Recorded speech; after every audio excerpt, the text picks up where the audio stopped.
सभी लोगों का स्वागत है और इस क्लास में मैं आप लोगों को जजमेंट राइटिंग सिखा रहा हूँ। और मुझे ये कहते हुए बहुत ही अच्छा लग रहा है कि आप लोग अधिकांशतः मेहनत कर रहे हैं और मुझे एक्सरसाइज करके भी दिखा रहे हैं। बेसिकली ये बहुत बोरियत क्लास है अगर आप इसे सोच के देखें, और ये मेरी आर्ट है कि मैं इस बोर क्लास को भी आपको एंटरटेनिंग करके पढ़ा रहा हूँ और कुछ सिखा पा रहा हूँ कि आप लिखें। वरना ये केवल और केवल प्रैक्टिस का गेम था, और प्रैक्टिस की बारी जहां आती है तो हर आदमी कतराता है लिखने से। वो सोचता है कि बस काम चल जाए मेरा पढ़ने पढ़ने से, क्योंकि लिखना तो हैबिट में शुमार यदि आपके होगा तभी आप इस काम को कर पाएंगे। दूसरे बहुत सारे लोगों को टाइम नहीं मिलता, जैसे इस फील्ड में बहुत सारे लोग प्रिपरेशन कर रहे हैं जो शादीशुदा है, और महिलाओं को खास तौर से नहीं मिलता क्योंकि वो अपने घर पे भी काम करेंगी, बच्चे भी संभालने हैं, हस्बैंड है और फैमिली मेंबर्स हैं, और उसके बाद फिर लिखना पड़ गया कि साहब जजमेंट 2 बता दिए कल तो उन्हें लिख के दिखाना है। तो ये बड़ा ही बहुत मुश्किल टास्क है, लेकिन फिर भी ओवरऑल देखा जाए तो आप लोग मेहनत कर रहे हैं, उसके लिए I appreciate to all of you, I encourage to you कि आप इसी तरीके से मेहनत करते रहें। Wish you best of luck, मेरी शुभकामनाएं हमेशा आपके साथ रहेंगी। हमारे यहाँ पे एक समाचार पत्र है सहा टाइम्स, जो खबरें छापता है छुपाता नहीं, उसका ये टाइटल है। सहा टाइम्स खबरें छापता है छुपाता नहीं, वो लिखता है। तो ये मेरा भी अपना विश्वास है कि मैं आपसे कुछ नहीं छुपाऊंगा, जबकि मैं भी एक कॉम्पिटिटर हूँ, क्योंकि मुझे पूर्ण विश्वास है कि साहब ज्ञान बांटने से बढ़ता है, कम नहीं होता। ठीक है, जितना मैं ज़्यादा आपको बताऊंगा मेरे कंठस्थ होती चली जाएंगी चीज़ें, और मैं बहुत आसानी से इसी तैयारी में जो मैं आपके साथ जुड़ा हुआ हूँ, अपना हायर जुडिशियल सर्विसेज का मेंस निकाल के ले जाऊंगा। ये मेरा अपना मानना है। खैर, मैं बात कर रहा था, अभी अभी एक बात मेरे जहन में आई कि मैंने कहा कि साहब कुछ लोग इस क्लासेस में शादीशुदा हैं, वो फैमिली से जुड़े हुए हैं, उनके पास एक जॉइंट फैमिली है जिसमें सास हैं, ससुर हैं, ननद है, देवर है, पति हैं, बच्चे हैं। और कमाल की बात है, ये होते हुए भी वो या तो वर्किंग है कहीं पे, या फिर वो एक्टिव प्रैक्टिशनर भी हैं। वर्किंग इन द सेंस कि एडीजीसी डीजीसी हैं, एडीजीसी हैं, या एपीओ हैं, जो लोग एचजीएस दे रहे होंगे। कितना हेक्टिक शेड्यूल है। इसी बात से मुझे एक बात याद आई कि साहब मैं मोटर व्हीकल एक्ट पढ़ रहा था,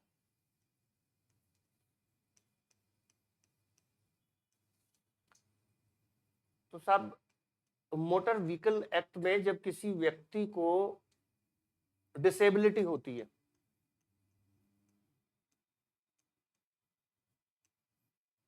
या फिर किसी व्यक्ति की डेथ हो जाती है,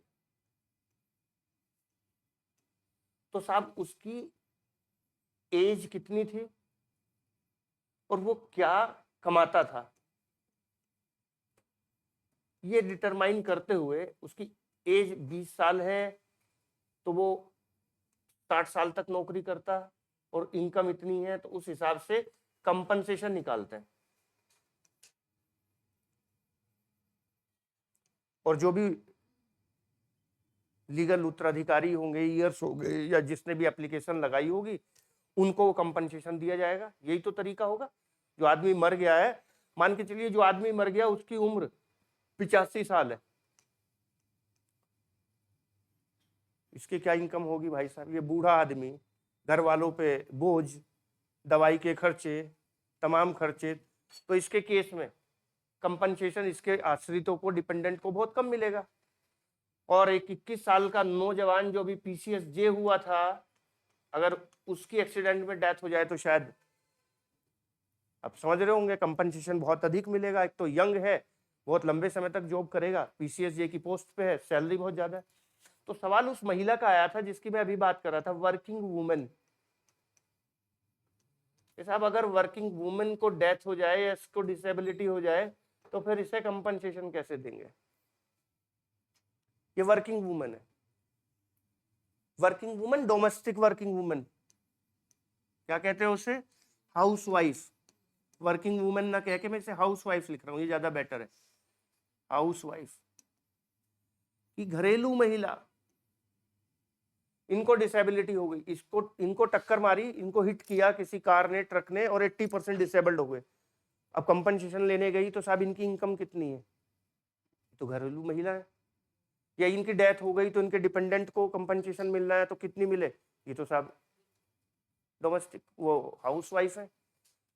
तो जितनी बातें मैं अभी कह रहा था ना आपको कि ये किन किन का ख्याल रखती हैं, ये ससुर का भी ख्याल रखती हैं, ये पति का भी ख्याल रखती हैं, ये रिलेटिव्स का भी ख्याल रखती है, ये अपने बच्चों का भी ख्याल रखती है, उसके बावजूद ये पढ़ाई भी करती है। तो सुप्रीम कोर्ट ने यही कहा सारी चीजें कि ये हाउस वाइफ नहीं है, ये तो भाई साहब ऐसी वर्किंग वुमन है जो 24 आवर्स इंटू 365 डेज काम पे रहती हैं। A soldier is always on duty. Akshay Kumar की मूवी आई थी कि वो घर पे छुट्टी आया होता है और वहां भी आके वो वही काम कर रहा होता है। तो कहा कि साहब जब इनकी काल्पनिक, इसे कहते हैं नोशनल इनकम निकालना, कल्पनाओं से इनकम निकालना, कि जब इनकी काल्पनिक इनकम को हम निकालेंगे, काउंट करेंगे, तो वो क्या फैक्टर्स होंगे? तो फैक्टर्स यही होंगे कि ये क्या सर्विस प्रोवाइड कर रही है हाउस वाइफ होते हुए। तो आप इसे ये नहीं कह सकते कि इनकी तो जीरो इनकम है साहब। Is this clear? ये मेरे ऐसे ही याद में जहन में आ गई। मैं ये तो मैंने 1 साल पहले पढ़ा होगा, जब झारखंड एचजीएस देने जा रहा हूँ, तो उस समय एक जजमेंट आया था ऑनरेबल सुप्रीम कोर्ट का। चलिए मैं आज की बात करता हूं आपके लेक्चर्स की। अब जिन लोगों ने मुझे नहीं दिखाया, थोड़ी सी उनकी बात कर लेता हूं कुछ लिख के। जिन लोगों ने नहीं दिखाया, तो बस मैं यहां खड़े होकर उन्हें बोल दूं कि हत्या के मामले में सजा करते हुए एक जजमेंट लिखना कल, फिर सदोष मानव वध पर दूसरा जजमेंट लिखना कल, फिर उसके बाद 325, 426, 504, 506 पर एक जजमेंट लिख के लाना। बस यही बचा मेरे लिए, और इससे ज्यादा नहीं कुछ बचा अब समझाने को जजमेंट राइटिंग में। और ऐसी कोई कलाकारी नहीं बची जो मैं आपके साथ शेयर करूं, सिवाय एक्सेप्ट वन कलाकारी के। वो कलाकारी नहीं है, वो है केस लॉज। कि आपने जो पैटर्न सीखा, इस पैटर्न में थोड़ा सा तड़का लगाना बाकी है कि आप एक आध केस लॉ फिट करें कहीं, वो मैं अभी बताऊंगा आपको। बाकी तो सब कुछ आपके हाथ में है, आपके हवाले है। आप एक्सरसाइज ढूंढें और करें। और ढूंढने के लिए मैं बार बार कह रहा हूं कि आप प्रीवियस ईयर्स के अनसोल्ड खरीदें, चाहे वो एमपी के हों, यूपी के हों, राजस्थान के हों, बिहार के हों, छत्तीसगढ़ के हों, झारखंड के हों, या कोई बुक्स अवेलेबल हो। जितनी आपको एक्सरसाइज मिल जाए उतनी आप करें, आपका ही भला होने वाला है, मेरा बिल्कुल भला नहीं होगा इस मामले से। Is this clear? चलिए मैं तो 2-3 जजमेंट लिखाऊंगा आपको। और देखिए होगा क्या, बेसिकली मैंने कहा था कि अब जब भी आप क्रिमिनल मैटर्स को देखेंगे तो अभियुक्त अपनी सफाई में, अपने डिफेंस में अमूमन एविडेंस नहीं देता। क्यों? क्योंकि सारा बर्डन प्रोसिक्यूशन के ऊपर है, अभियोजन के ऊपर है। उसके दोष को साबित करने का भार किसके ऊपर है? अभियोजन। और वो भी कितना है? बियॉन्ड रीजनेबल डाउट, युक्तियुक्त संदेह से परे जाकर। युक्तियुक्त संदेह भी नहीं होना चाहिए, उससे परे जाकर वो साबित कर दे। तो अभियुक्त तो निर्दोष है, उसको तो, उसकी तो निर्दोषिता की, उसके फेवर में निर्दोषिता की उपधारणा है, उसे क्या जरूरत है साहब? और दूसरा, यदि आप व्यवहारिक रूप में देखते हैं तो उसके पास एविडेंस होता भी नहीं है, कहीं कहीं रेयर केसेस को छोड़कर। वो रेयर केसेस होंगे बेसिकली जहां दोनों तरफ से सॉल्ट हुआ होगा, हमला हुआ होगा, यानी कि जहां काउंटर एफआईआर हुई होगी। क्रॉस केस, बिल्कुल सिंपली मैं कहूं, जहां क्रॉस केस है कि एक की तरफ से मर्डर हो गया और एक की तरफ से 307 में एफआईआर आई। 4-5 लोग इधर से आए, 4-5 लोग इधर से आए, आपस में झगड़ा हुआ गांव में, एक आदमी मर गया, लेकिन दूसरी तरफ को चोट बहुत सारी आई है, तो यहाँ क्रॉस केस हो जाएगा। तो ऐसी केसेस में एविडेंस दोनों साइड से आने वाले हैं, अदरवाइज अमूमन एविडेंस आपको नहीं मिलेगा। और लिखा हुआ मिलेगा पेपर में, एक्सरसाइज में देखना कि अभियुक्त की ओर से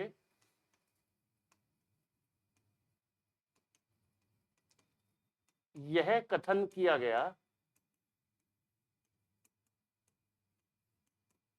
कि मामले में कोई भी स्वतंत्र साक्षी नहीं है, नहीं है, इंडिपेंडेंट विटनेस नहीं है साहब। अर्थात गवाह इंटरेस्टेड है, हितबद्ध है, साथ ही एफआईआर लिखाने में देरी की गई है। ऐसा डिफेंस लेगा अभी कि जी एफआईआर बहुत देरी से लिखवाई है, विटनेस जो है गवाह इसी के घर के मेंबर्स हैं, इंटरेस्टेड है सारे विटनेस, इंडिपेंडेंट विटनेस नहीं है। या फिर कहीं कहीं विटनेस होस्टाइल हो जाएंगे, मैक्सिमम केसेस में होस्टाइल होता है विटनेस।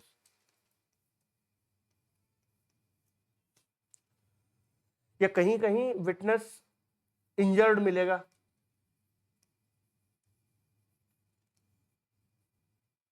अभी मैं 2024 का लेटेस्ट केस लो पढ़ रहा था 4-5 दिन पहले क्लास आने से पहले, तो मैं उस पर पढ़ रहा था इंजर्ड विटनेस के बारे में कि साहब ये इंजर्ड होने के साथ साथ इंटरेस्टेड विटनेस है, ये घर का ही व्यक्ति है जो इंजर्ड भी हुआ और इंटरेस्टेड विटनेस भी है।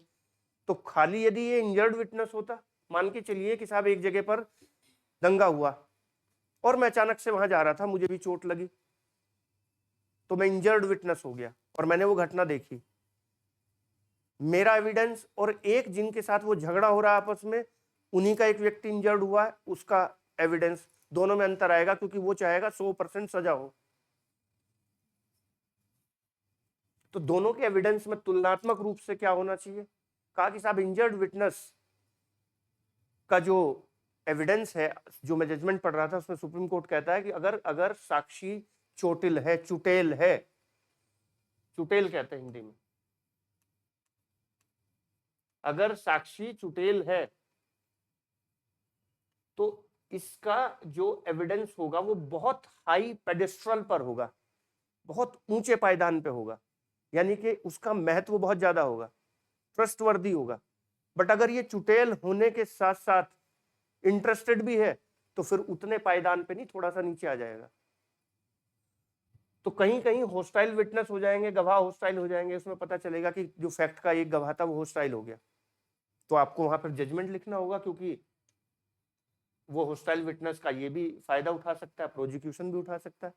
तो कुछ इस तरीके की रूलिंग्स हैं जो 2-4 आप लिख लीजिए, याद कर लीजिए, उन्हें जहां जरूरत हो वहां फिट कर दीजिए, ना भी पूछी जाए तो भी जबरदस्ती घुसा दीजिए, ठीक है ना। जैसे जैसे समझ रहे हैं ना, जैसे एक थाली में भोजन करने जाओ यहाँ, तो साहब एक कटोरी में दाल, एक कटोरी में गोभी, एक कटोरी में एक और सब्जी जिसकी कतई जरूरत नहीं थी, फिर एक में अचार रख देंगे, फिर एक में साहब हरी चटनी भी बना के रख देंगे, फिर प्याज भी रख देंगे, रायता और घुसा देंगे बीच में, चावल रोटी, थाली 90 रुपए की, 60 रुपए की, जो भी हो प्राइस। कुछ चीजें अननेसेसरी हैं इसमें। जैसे मैंने तो यही सीखा अपने फादर से कि मैंने अपने पिताजी को देखा कि अगर 2 सब्जियां हैं तो उन्हें जो खानी होगी उस एक को रखेंगे, बाकी को वापस कर देंगे। उनका मानना यह है कि एक साथ दोनों खाने से आदमी एक टुकड़ा इसमें से खाएगा, एक इसमें, टेस्ट किसी का नहीं आएगा। फिर मैंने अपने ससुर साहब को देखा कि अगर 2 सब्जी हैं वो दोनों को एक में मिला लेते हैं कि अब एक टेस्ट बन गया। मैंने खुद को देखा, मैं भी ऐसे ही करता हूं, मैं एक ही खाता हूं, पहले खाऊंगा दोनों, बट मैं पहले एक को फिनिश करूंगा फिर दूसरी को करूंगा। 3 तरीके मैं यहां बता रहा हूं जो सीखे मैंने। फादर एक खा रहे हैं, ससुर साहब दोनों को मिला के खा रहे हैं, मैं दोनों को खा रहा हूं, अलग अलग खा रहा हूं। तो इसी तरीके से जैसे इसमें से कुछ चीज हटाओ और कुछ फिर भी अननेसेसरी, जैसे चटनी चल जाएगी, प्याज के साथ चटनी खा रहा हूं, तो ऐसे ही 1-2 रूलिंग पूछे ना पूछे आपको फिट करनी है, जो ओड भी ना लगे, काम भी बन जाए, एग्जामिनर पढ़ के देखे अच्छा रूलिंग भी लिखा है जजमेंट में ना। तो ऐसी 1-2 रूलिंग्स नोट कर लीजिए जी। पहले रूलिंग नोट कीजिए,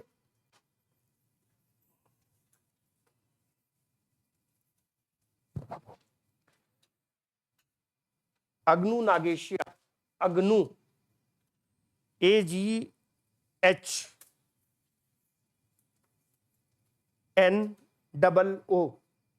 AGHNOO, Aghnoo Nagesia versus state of Bihar. बड़ा लैंडमार्क जजमेंट है, FIR पे कभी आपने पढ़ा हो।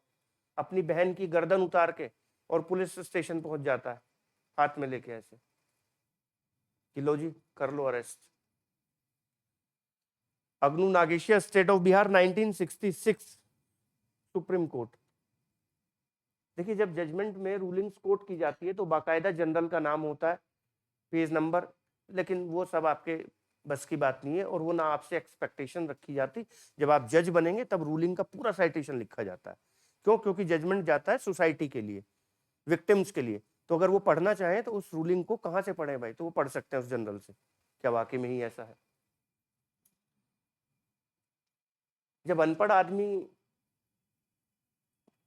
किसी केस में इन्वॉल्व हो तो उससे बात करके देखना, उसे पढ़े लिखे से ज्यादा जानकारी होती है उस वक्त कानून की, क्योंकि वो अपने मैटर को पूरा सर्च करता है। अगर उसमें कोई ऑर्डर पास हुआ तो उस ऑर्डर की पक्की नकल लेगा, सर्टिफाइड कॉपी, और वो दूसरे से पढ़वाएगा गांव में जाके कि बेटा पढ़ के सुनाना। फिर पूछेगा इसका मतलब क्या होता है, कहेगा जी इसका मतलब तो भानु प्रताप जी बताएंगे, वो उनके माँ साहब के लड़के LLB कर चुके हैं। तो फिर मेरे पास आएगा कि जी इसका मतलब क्या होता है। वो इतनी जानकारी इकट्ठा कर लेता है।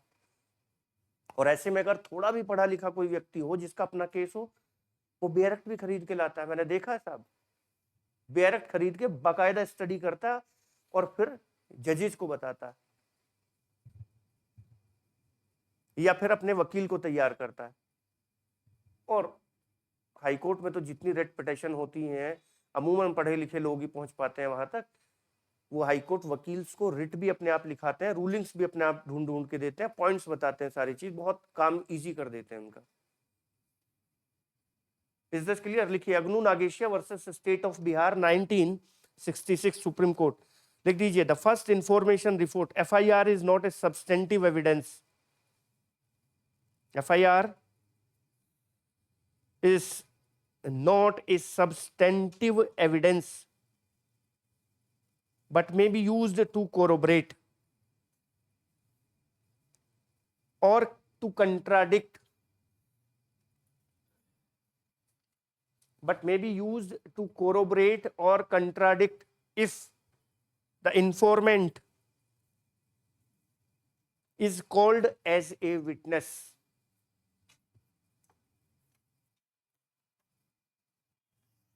प्रथम सूचना रिपोर्ट सारभूत साक्ष्य नहीं है।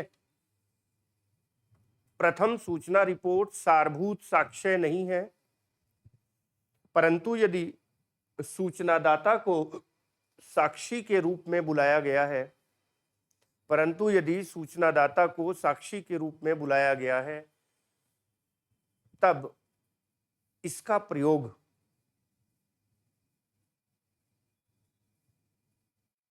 उसका संपोषण करने में अथवा खंडन करने में किया जा सकता है। उसकी बातों का समर्थन करने में या उसका खंडन करने में किया जा सकता है।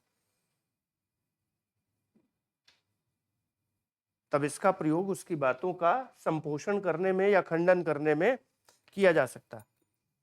देखिए फॉर एग्जाम्पल, कल हमने एक आप लोगों को एक्सरसाइज दिया कि साहब एक फील्ड ये है, एक खेत ये है, यहाँ पर एक व्यक्ति, उसका फादर, उनका नौकर, ये सब काम कर रहे थे।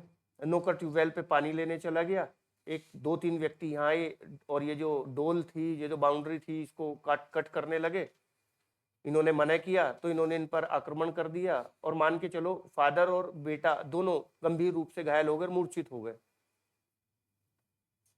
फिर शोर शराबा जो भी हुआ तो इधर से नौकर भागा, कुछ और लोग इधर आसपास के पड़ोसी आए, ये लोग भाग गए यहाँ से। पड़ोसी और इन लोगों ने इन्हें उठाया, हॉस्पिटल ले गए, ये मूर्छित है। और उसके बाद इस नौकर ने FIR लिखवाई,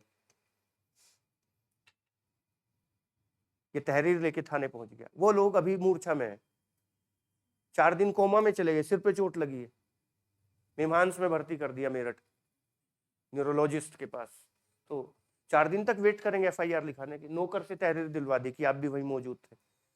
तो ये जो नौकर है, अगर इसे विटनेस के रूप में बुलाया जाएगा तो एक तो तहरीर में इसने कुछ कथन किए होंगे और विटनेस के रूप में जब बुलाया जाएगा तब ये एविडेंस प्रोड्यूस करेगा।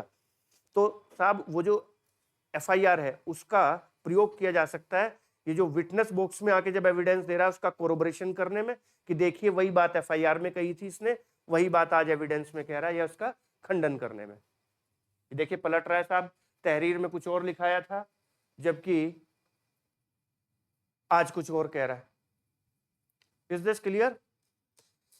और लिखिए दूसरा जजमेंट लिखिए एक और।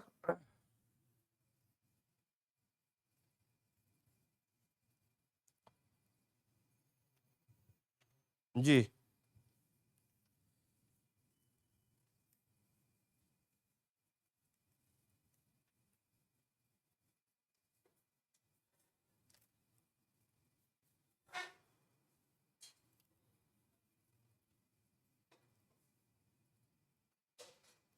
'Kunwarpal versus state of Uttarakhand'. Kunwarpal, Kunwarpal बनाम उत्तराखंड राज्य।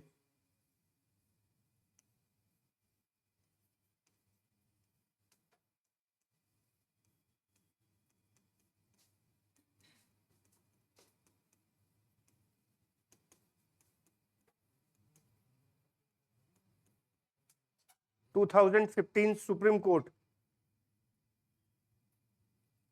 Kunwarpal versus state of Uttarakhand 2015 supreme court.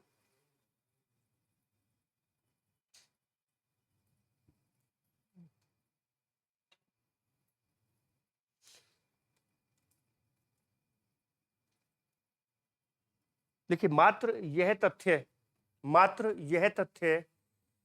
कि प्रथम सूचना रिपोर्ट में मात्र यह तथ्य है कि प्रथम सूचना रिपोर्ट में सभी प्रत्यक्षदर्शी साक्ष्यों का उल्लेख नहीं है। मात्र यह तथ्य है कि प्रथम सूचना रिपोर्ट में सभी प्रत्यक्षदर्शी साक्ष्यों का उल्लेख नहीं है, कोमा लगाइए, अभियोजन मामले को प्रभावित नहीं करता। mere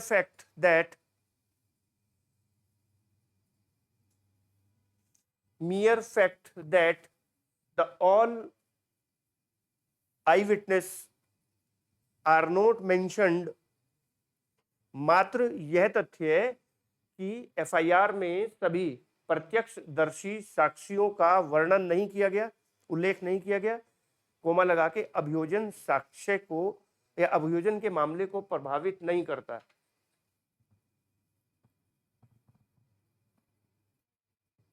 भाई डिस्टर्बेंस नहीं, जो ज्वाइन हो रहा है होने दो, नहीं हो रहा है मत होने दो, ठीक है? क्लास डिस्टर्ब ना करो, रहमान शांति से बैठ जाओ।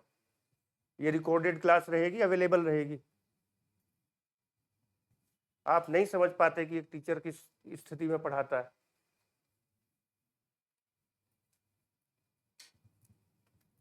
ये समय बदल गया, मैं पता नहीं किस वजह से पढ़ा पा रहा हूँ। तो डिस्टर्ब मत करें आप। सारांश जी नहीं हो रहा है, कोई ज्वाइन मत होने दीजिए, कोई दिक्कत नहीं है, क्लास रिकॉर्डेड रहेगी ना प्लेटफॉर्म पे।